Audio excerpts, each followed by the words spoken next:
Hello guys, welcome back again sa ating YouTube channel, no, The Action Man. Una sa lahat, may love shoutout po sa lahat ng mga kakampeng at sa mga hindi man mga kakampeng. Kung interesado ka sa video ito, patapusin mo na hanggang dulo at huwag nyo nang kalimutan na i-like at i-share ang ating video para malaman naman ng iilan sa ating mga kababayan na nagtutulog-tulugan sa katotohanan. So muli naman nagbabalik ang nag-iisa nyong host na si The Action Man para magbigay ng komentaryo at reaction sa mga mainit ng issue ng bayan.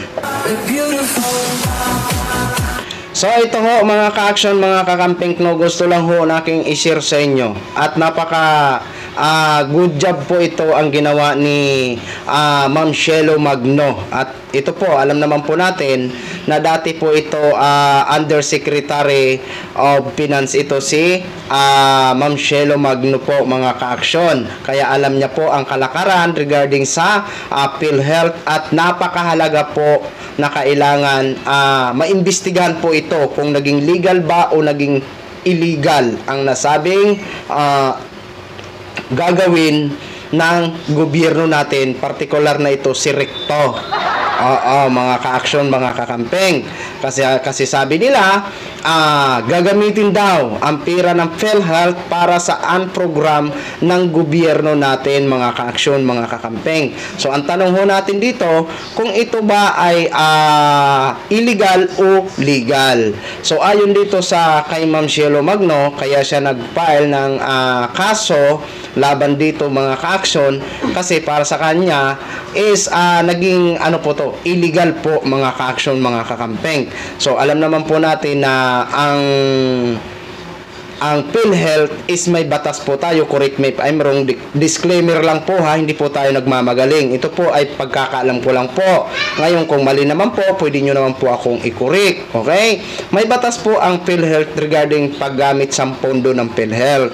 May tinatawag po tayo na pwedeng gamitin o palawakin ang serbisyo ng PhilHealth sa ating mga mamayang Pilipino or pababain ang premium nito, mga ka-aksyon, mga kakampeng. At syempre bilang miyembro ng PhilHealth at kayo dyan ang mga miyembro ng PhilHealth, syempre papayag ba tayo na kukunin o gagamitin ng gobyerno ang pondo ng PhilHealth para sa program ng gobyerno? Siyempre tayo mga ka-action, nadala na ho tayo niyan mga ka-action. Kaya kailangan ho talaga maimbestigahan po ito. At maraming salamat naman kay Ma'am Shelo Magno at umaksyon po siya regarding dito kasama si Senator Kiko Pimentel. Okay, so ito po mga ka-action, panoorin po natin ang kanilang pag-file ng case mga ka-action sa Supreme Court. Magandang tanghali po sa ating lahat. Ngayon po ay ipa-file natin ang kaso questioning the constitutionality nitong DOF circular na kumukuha ng pondo ng PhilHealth. At questionin din po natin itong provision sa General Appropriations Act of 2024. Naniniwala po tayo na ang provision na ito ay unconstitutional at inconsistent sa mga batas na mayroon na tayo, lalong-lalo na sa usapin ng Universal Health Insurance. Kasama po natin sa pagpapayad ng kaso na to, yung mga petitioners po, kasama natin si Senator Coco Pimentel at Philippine Medical Association at ang mga labor groups at organisasyon ng mga kababaihan para isulong po yung tunay na universal health insurance para sa mga Pilipino.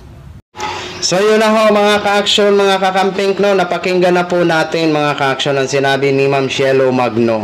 At napakaganda po ito para sa akin. Hindi ko lang alam kung para sa inyo. Alam ko naman siguro kung kayo ay isa sa mga miyembro ng PhilHealth is matutuwa po kayo sa balitang ito at sa ginawa ni Ma'am Shelo Magno. Diba? Siyempre alam naman po natin, bihasa po ito si Ma'am Shelo Magno kasi dati po itong Undersecretary of the Department of Finance ho, mga ka-action, mga kakampeng, no? Kaya kailangan ho talaga maimbestigahan po ito.